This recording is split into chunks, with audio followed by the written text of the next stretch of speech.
국어의 기초대사량 업그레이드 프로젝트 국어 날다에 오신 걸 환영합니다. 자, 우리 오늘도 너무너무 반갑고요. 우리 오늘은요, 시의 마지막을 한번 보도록 할 건데요. 우리 그동안에 시의 운율, 그리고 시의 화자, 또 비유와 상징, 역설, 반어, 풍자, 우리 지난 시간에 여기까지 공부했었죠. 일단 참고로 우리 잠깐만 복습하고 넘어가면 반어라는 건 속마음과 반대로 표현함으로써 오히려 속마음을 강조하는 기법. 그리고 역설이라는 건 겉보기에는 모순이나 다시 생각해보면 진실을 담고 있을 때 그래서 오히려 그 진실이 강조되는 그런 기법이죠. 그리고 풍자는요. 웃음을 이용해서 인물 또는 어떤 상황, 대상에 대한 공격을 할 때 쓰는 그런 기법입니다. 어쨌거나 역설, 반어, 풍자는 다 중요하니까요. 여러분 꼭 기억해 두시고 우리 오늘 시의 마지막 시조 공부할 겁니다. 어쨌든 시조의 개념이라던가 뭐 시조의 형식 뭐 이런 것들이 우리 기본적으로 알고 있어야 되는 내용이니까요. 요거 공부하면서 이걸 바탕으로 윤선도 시인의 오우가라고 하는 거 진짜 유명한 작품이거든요. 이것도 한번 공부를 해보도록 할게요. 그럼 일단 얘들아, 자 이거 알기 위해서 우리는 어휘를 좀 봐야 되겠죠. 답이 살짝 스쳐 지나갔는데 어쨌거나 얘들아 발음할 때 한 번에 발음할 수 있는 소리의 단위 뭔가 되게 어려운 말 같지? 근데 여러분 아마 들어본 얘기일 거야. 이게 뭐냐면 바로 음절인데요. 그러니까 음절이라고 하는 거 여러분 언제 봤냐면 문제 풀 때 뭐뭐에 대한 답을 이음절로 쓰시오, 뭐 삼음절로 쓰시오 이런 식으로 많이 들어봤을 거야. 여러분 쉽게 생각하시면 음절은 글자 수다라고 생각하시면 돼요. 왜 그러냐면 우리나라 말은요. 다른 뭐 영어라던가 이런 거랑 달리 한 글자를 한 번에 발음할 수 있어. 무슨 말이냐? 사과라는 말이 있으면 사과 이렇게 우리 사과 이렇게 두 번 발음해야 사과가 되는 거야. 근데 영어 애플을요. 풀, 약간 이건 우리식 발음인 거고 그 원어민들은 실제로 풀 이렇게 안 하잖아. 그치? 뭔가 이렇게 연결된 발음이지. 즉 우리나라는 한 글자를 한 번씩밖에 발음을 못한다. 알겠지? 사과라는 말 이렇게 한 번에 할 수 없다라는 거. 그래서 한 번에 낼 수 있는 발음할 때 한 번에 낼 수 있는 건 오로지 한 글자. 그러니까 음절이라는 건 글자 수랑 똑같구나 라고 생각하시면 돼요. 알겠지? 물론 나중엔 조금 달라지긴 하는데 어쨌든 음절의 수와 글자 수는 동일하다. 자, 그렇게 봤더니 우리 여기 있는 국어 날다, 우리 수업이지 얘들아. 국어 날다는 글자가 국어 날다 네 글자니까 바로 사음절이라고 할 수가 있고요. 그리고 어절이라는 건 그럼 뭐냐? 띄어쓰기가 되어 있는 말의 덩어리를 얘기하는 거야. 그래서 여기 국어 날다도 보시면 국어 띄고 날다잖아. 띄어쓰기 한 번이니까 이거 1어절? 아니요. 이거는 띄어쓰기가 되어 있는 덩어리야. 그러니까 국어 한 덩어리, 날다 한 덩어리 이래서 이 어절이 되는 거예요. 알겠죠? 이런 식으로 문제 풀 때 나오는 뭐 1어절로 쓰시오, 뭐 2어절로 쓰시오, 뭐 이런 게 다 이런 거구나 라고 생각하시면서 여러분 음절과 어절의 개념 꼭 알아두시고요. 이거는 사실 1강 때 배웠던 건데요. 참고 다시 한번 복습하자라는 느낌으로 시를 읽을 때 비슷한 길이로 끊어 읽게 되는 띄어쓰기랑 상관없어. 끊어 읽게 되는 덩어리를 우리가 음보라고 한다. 그래서 세 덩어리로 끊어 읽으면 삼음보, 네 덩어리면 사음보 뭐 이런 이야기들 공부했었죠? 우리 오늘 시조 배울 때 또 한 번 이 음보에 대한 이야기가 많이 나올 거예요. 알겠죠? 자, 그러면 우리는 지금부터 한번 오가로 배우는 시조 지금부터 한번 달려보도록 하겠습니다.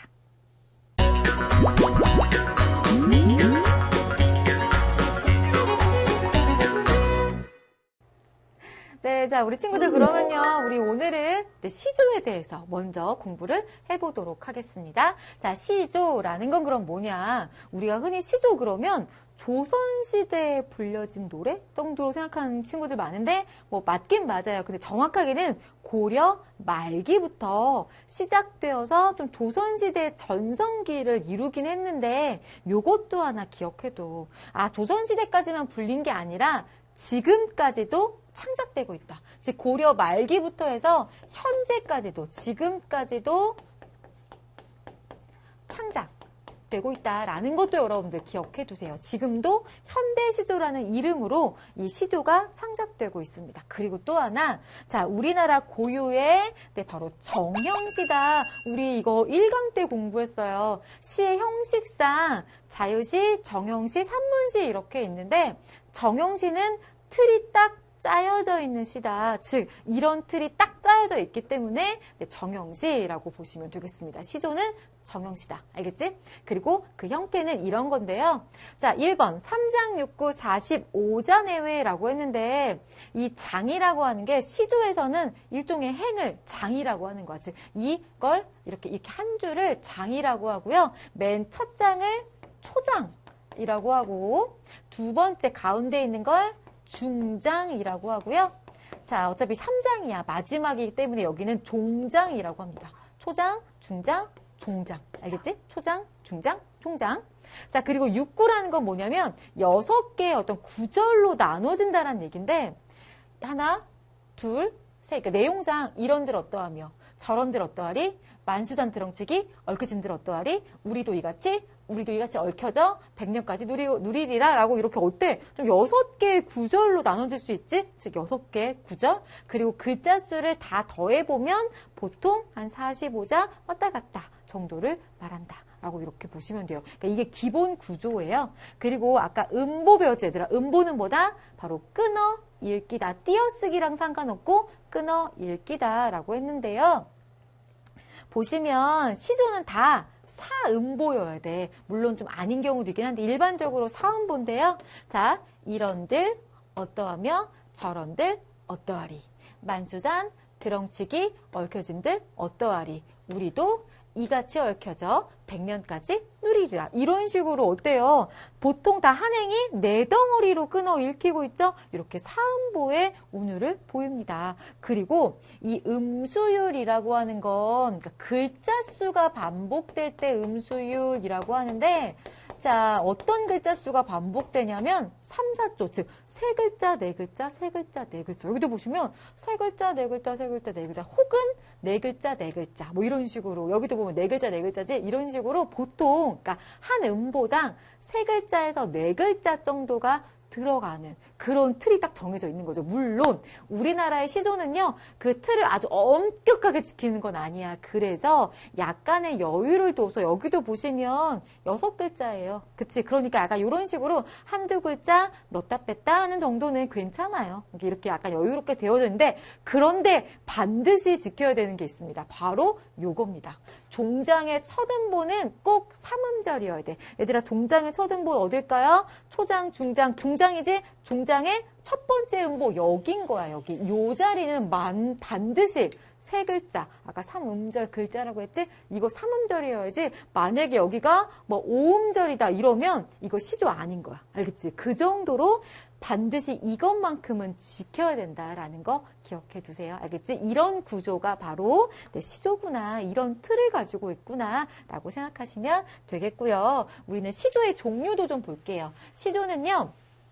형식에 따라서 평시조, 어시조, 사설시조 뭐 이렇게 나누는데요. 일단 평시조라는 건 평범하다 라는 뜻으로서 시조의 그 기본 구조 3장 6구 45자 그 기본 형식을 갖추고 있으면 평범하다 평시조야. 근데 어시조는 약간 엇나갔다 라고 보시면 돼요. 그래서 초장이나 중장 어느 한 장이 평시조보다 1음보 정도 더 길어진 거. 그러니까 예를 들면 초장이라고 치면 여기가 하나 정도가 더 있는 거예요. 뭔가 이렇게 이 정도 혹은 여기가. 그러니까 둘 중에 하나만 요 정도로 이렇게 길어진 거. 이게 바로 어시조야. 그런데 사설시조는 사설. 이 사설이라는 게 구구절절이 길다 약간 이런 의미가 있거든요. 그래가지고 초장, 중장이 제한 없이 길며 종장도 길어진 거야. 그러니까 여기가 막 이만큼씩 여기도 이만큼씩 막 길어질 수 있는 거야. 그래서 아까 그러니까 일반적으로 사음보인데 사음보가 아닌 경우도 많다고 했지. 근데 얘들아 이렇게 사설시조가 아무리 길어진다 할지라도 꼭 어디는 여기는 3음절로 지키셔야 돼요. 알겠지? 그런 것까지 해서 평시조, 어시조, 사설시조 이렇게 보시면 되고요. 자, 길이에 따라서는 단시조와 연시조로도 나누는데요. 단시조는 딱 한 수, 얘들아. 여기서 시조에서 수는요, 우리가 흔히 알고 있는 현대시에서의 연의 개념이랑 똑같아요. 연. 1년, 2년, 3년, 4년. 알겠지? 그래서 그냥 한 수, 즉 3장 6구 45자 딱 요거 있지, 요거 하나만 딱 있어. 그러면 단시조야. 알겠지?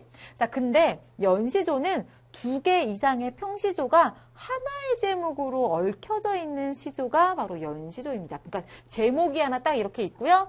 자, 3장 6구 45자, 3장 6구 45자, 3장 6구 45자 뭐 이런 식으로 우리 일반적인 현대시에서 1년, 2년, 3년 이렇게 되어 있는 거, 이게 바로 연시조가 되겠습니다.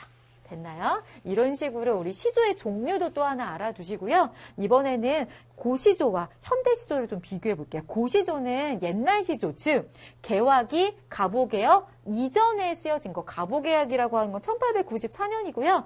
이때가 우리나라가 정말 급변하는, 그러니까 봉건시대에서 뭔가 근대로 넘어가는 그런, 그래서 많은 것들을 좀 이렇게 뭐 이렇게 도량형이라고 하는 수치 같은 것도 바꾸고, 막 머리도 남자도 길렀잖아. 그때는 머리도 막 단발령 자르고 뭐 이랬던, 굉장히 급격하게 변화하던 그 시기인데요. 그 이전에 쓰여진 걸 고시조, 그 이후에 쓰여진 건 현대시조라고 하는데, 이 고시조는 대체로 작가를 알 수 없는 작품이 많아요. 그리고 제목이 따로 없어. 그래서 그냥 이런 식으로만 있거나, 또는 제목이, 사실 이건 있어. 이건 단신가라는 제목이 있긴 한데요. 일반적으로는 없습니다. 그래서 그냥 이렇게 앞구절을 따가지고 그냥 제목처럼 쓰기도 해요.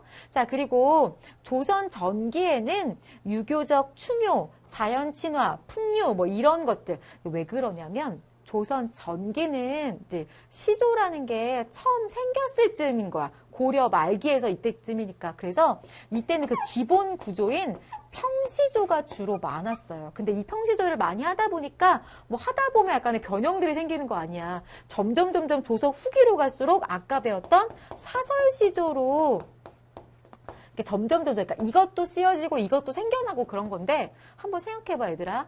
평시조는 3장 6구 45자라고 하는 기본 구조를 그 틀 그대로 딱 지켜야 되는 거야.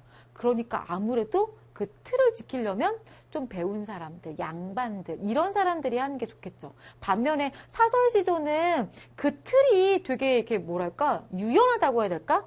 그 틀을 많이 안 지켜도 되는 거야. 그러니까 일반 평민들이 자유롭게 쓰기 시작한 거죠. 사설시조는 그래서 일반 평민들의 이야기가 많습니다. 그래서 아무래도 조선 전기에는 유교적인 충효, 나라에 충성하고 부모님께 효도하고 자연과 뭔가 친하게 사이좋게 지내고 뭐 풍요, 멋스럽게 놀고 뭐 이런 것들은 다 누가 하는 거예요? 양반들이 하는 거죠. 이런 양반들의 이야기가 주를 이뤘다면, 조선 후기에는 이런 사설 시조를 통해서 평민들도 시조 짓기에 참여하면서 평민들의 이야기, 삶의 진솔한 이야기들이 시조 안에 많이 담기게 됐다라고 보시면 돼요. 반면에 우리 현대시조를 좀 볼게요. 현대시조는 그쵸? 갑오개혁 1894년 이후 현재까지 계속해서 지어지고 있는 시조를 말하는데요. 맞습니다. 현대시조는 우리 일반적인 우리 시처럼 작가가 누구인지 알 수 있고요. 대체로. 그리고 제목도 다 따로 있어요. 그리고 내용도 그냥 현대시랑 똑같아.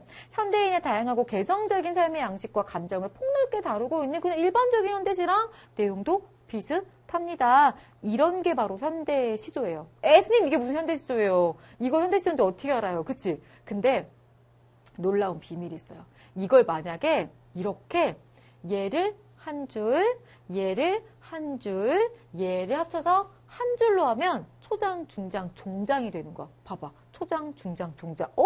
이러니까 이제 느낌이 오지. 어루만지듯 당신 숨결 이마에 다사하면 내 사랑은 아지랑이 춘삼월 아지랑이 장딸이 노란 텃밭에 나비나비 나비나비 이렇게 지금 일반적인 요런 거를 일부러 이런 식으로 이렇게 좀 바꿔버린 건데요. 바꿔버리면 특히나 얘들아 이거 봐. 나비나비 나비나비 나비가 날아다니는 모양을 이런 식으로 일부러 이렇게 좀 달리게 띄어놔가지고 그런 모양까지 연상을 하는 거예요. 그래서 이런 기본 구조는 어느 정도는 지키되 여기서 굉장히 많은 변화를 추구하고 있구나. 이런 것들도 알 수가 있고요. 또 하나, 그럼에도 불구하고 꼭 지켜야 되는 부분이 있죠. 어디? 종장의 첫 음보는 세 글자야, 장다리. 그치? 이런 식으로 이런 기본적인 건 지키고 있구나라는 것도 확인 한번 해보세요. 자, 그래서 빨리 문제를 한번 풀어보도록 할게요. 시조에 대한 설명으로 알맞지 않은 거 기본 형식 3장 6구 45자 맞고요. 우리나라 고유의 전통적 시가 양식 3, 4조, 4, 4조의 음수율, 운문과 산문의 중간 형태라고요? 아니요, 그냥 운문이에요. 그치? 답은 4번이고요. 종장 첫 음보는 그치? 엄격한 형식적인 제약이 있다. 맞습니다. 그러면 우리는 이제 잠깐만 쉬었다가요. 네, 윤선도의 오후가 한번 들어가도록 할게요. 네, 자, 우리 친구들 그러면 이제 오후가 한번 들어가 보도록 할 텐데 참고로 일단 우리는 먼저 요거부터 하고 갈게요. 오늘 우리 뭐 배웠어? 시조가 무엇인지, 그리고 시조의 종류 이런 거 배웠잖아요. 그래서 일단 이 오후가 잘 안 보이긴 하지만 얘들아 느낌이 오지. 일단 고시조일까 현대시조일까? 일단 윤선도는 조선시대의 사람이니까요. 당연히 네, 고시조, 현대시조가 아니라 고시조고요. 평시조, 어시조, 사서시조 중에서 얘들아 이거 하나만 딱 봤을 때 뭔가 더 길어지거나 한 게 아니라 그 기본 구조 그대로 가지고 있는 거거든. 그러니까 평시조입니다. 알겠지? 그리고 단시조와 연시조 중에서 하나의 제목에 여러 개의 수가, 즉 연이 있는 거니까 연시조구나라는 거 확인할 수 있죠? 이런 시조의 종류도 살펴보신 다음에 내용을 한번 보도록 할게요. 내 벗이 몇인가 하니 수석 송죽이라 라고 했는데 수, 물수, 돌석, 물, 바위, 소나무송, 대나무죽, 소나무, 대나무. 그리고 동산에 달이 뜨니까 그더욱 반갑구나. 달도 친구구나. 라고 이렇게 5명의 친구를 소개하는 거야. 근데 뭔가 빗댄 게 아니라 실제로 이 윤선도라는 분은요, 원래는 벼슬을 하시다가 뭐 여러저러 막 그때 당시에 서로 막 펄뜯고 뭐 이러면서 누명을 써가지고 굉장히 많은 생애를 유배지에서 보내신 분이야. 정말 자기 전생애를 다 유배지에서 막 대부분의 시간을 유배지에서 보내신 분이라서 유배지에서 혼자 되게 외로웠겠지. 그래서 혼자서 생각하는 거야. 내 친구는 물이랑 바위랑 소나무, 대나무, 달이야. 나 그거 말고 다른 거 필요 없어. 라고 이렇게 혼자서 생각을 하고 있는 그런 장면입니다. 어쨌든 두어라. 이 5 말고 또 더해서 무엇하리. 나는 이 5만 있으면 다른 사람들 나 모함하고 이랬다 저랬다 바꾸고 막 이랬던 사람은 다 필요 없어. 뭐 이런 얘기를 지금 하고 있는 거고요. 이제 자 2수부터 3수까지 쭉 해서 이제 하나하나 얘네들이 왜 좋은지를 설명을 한다라고 보시면 돼요. 구름빛이 깨끗하다고 하나 검기를 자주 한다. 그치? 우리 하늘에 떠있는 구름은요 하얘서 예쁘긴 한데 가끔씩 그치? 먹구름으로 변하죠. 그래서 구름빛이 하얘서 깨끗한데 근데 검어져. 먹구름처럼 검어지기를 자주 해. 즉 이랬다 저랬다 하는 거야. 윤선도는 그런 사람이 싫은 거야. 왜? 자기를 모함해가지고 유배 보낸 사람들이 그런 사람들이거든. 그치? 이랬다 저랬다 하니까 싫대요. 부정적인 거야. 또 바람 소리도 맑다곤 하나 그칠 때가 많아. 그치? 바람은 너무 맑은 바람이 불어오긴 한데 바람이 안 불 때가 되게 많잖아요. 이것도 이랬다 저랬다 하는 거죠. 즉 이런 구름이나 바람은 가변성, 변화가 되게 많은 거야. 근데 이 사람은 한결같은 게 좋은 거죠. 그냥. 그치? 그래서 깨끗하고 그칠 적 없기는, 즉 한결같게는 물뿐인가 하노라. 그치? 물은 계속해서 쫄쫄쫄쫄쫄쫄 흘러가니까 너밖에 없다라고, 영원하고 변치 않는 건 너밖에 없다라고 이렇게 얘기하고 있습니다. 이걸 칭찬하는 거고요. 이번에는 바위야. 꽃은 무슨 일로 피면서 쉽게 지고, 즉 꽃은 피면 너무 예쁜데 너무 쉽게 져버려. 그치? 얘도 이랬다 저랬다 하는 거랑 마찬가지죠. 풀은 어찌하여 푸르는 듯, 여기 뭐뭐 하는 듯이라는 게 뭐뭐 하자마자라는 뜻이거든요. 이렇게 금방 풀을 얻다가 금방 누렇게 돼버리는 거. 얘도 어때? 이랬다 철했다죠. 즉 얘도 역시나 순간성, 가변성이라고 볼 수 있겠지? 아마도 변함이 없기로는 바위 너밖에 없는 것 같다 라고 역시나 바위에 변치 않는 이런 특성을 역시나 예찬, 즉 훌륭하다라고 칭찬하고 있습니다.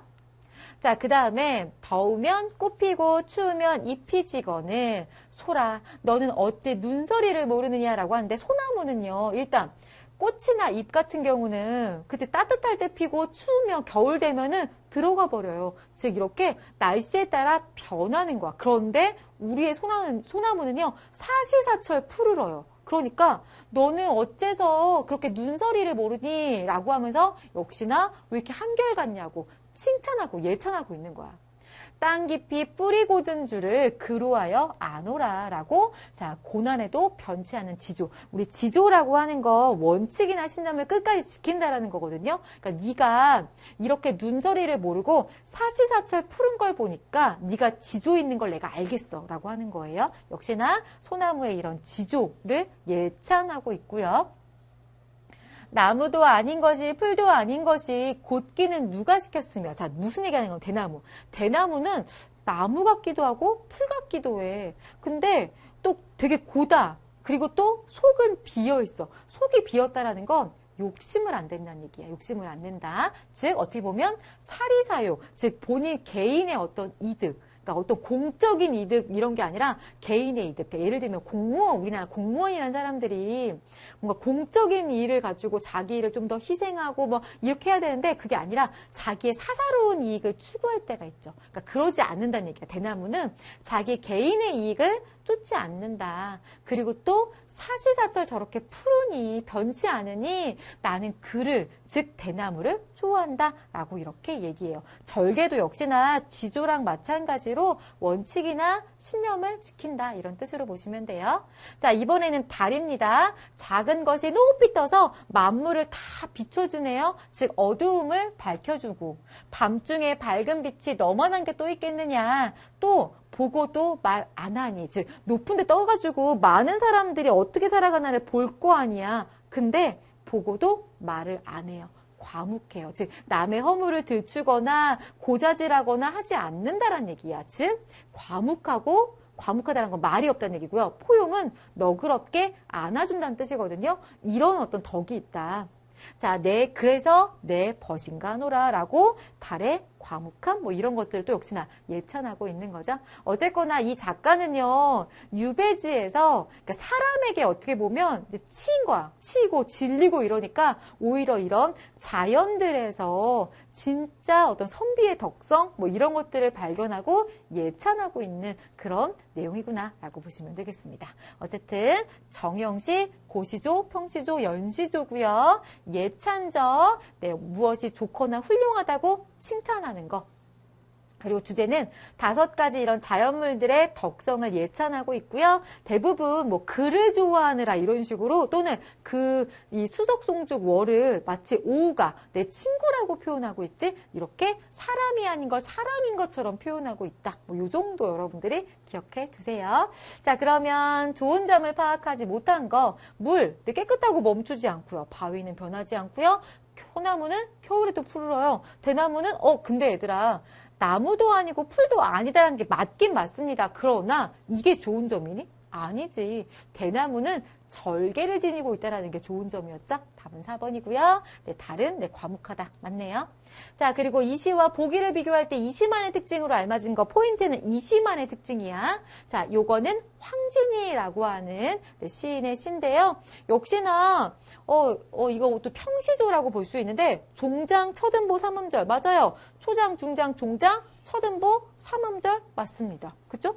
시인 자신의 정서와 생각을 노래하고 있다. 이 시도 그렇고 우리 오우가도 그래요. 3장 6구로 이루어진 기본 형식. 네, 3장 6구 맞고요. 여러 수의 평시조를 나열하여 하나의 작품을 이루고 있다. 얘들아 이거 여러 수의 평시조를 나열했다. 뭐에 대한 설명? 연시조에 대한 설명이야. 즉 이시 오우가는 연시조고요. 얘는 오연시조 아니지. 그러니까 이시만의 특징은 연시조라는 거 맞네요. 자, 우리말의 아름다움을 살리기 위해서 맞습니다. 우리 이 황진이의 시가 인정받는 이유도 한자말보다는 우리말을 많이 사용했다는 거고요. 윤선도도 마찬가지야. 우리말의 아름다움을 살렸다라는 걸로 굉장히 큰 이렇게 칭찬을 받고 있는 그런 작가거든요. 이렇게 해서 답은 4번으로 보시고요. 우리는 이제 날개 노트 정리하러 넘어가도록 할게요.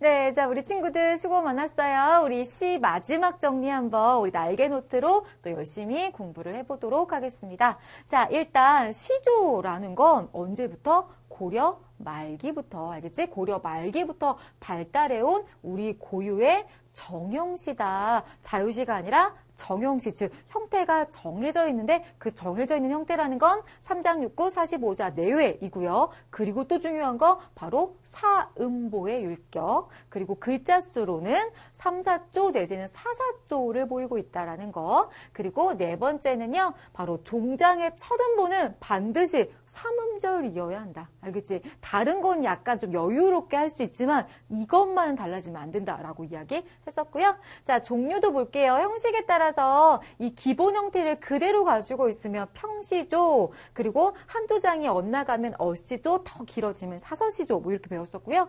길이에 따라서는 단시조와 연시조 이렇게 공부했었죠. 참고로 우리 오늘 공부했던 오우가가 평시조이자 연시조였었죠. 자, 그리고 오우가는 총 6수로 되어 있었는데요. 1수는 5번 수석, 송죽, 월을 소개 간단하게 한 다음에 수, 즉 물에 대해서 이수에서 영원성, 불변성을 예찬하고요. 그리고 바위 같은 경우는 안 깨지지, 즉 불변성. 소나무는 어때? 곧고 항상 푸르러요. 그래서 지조.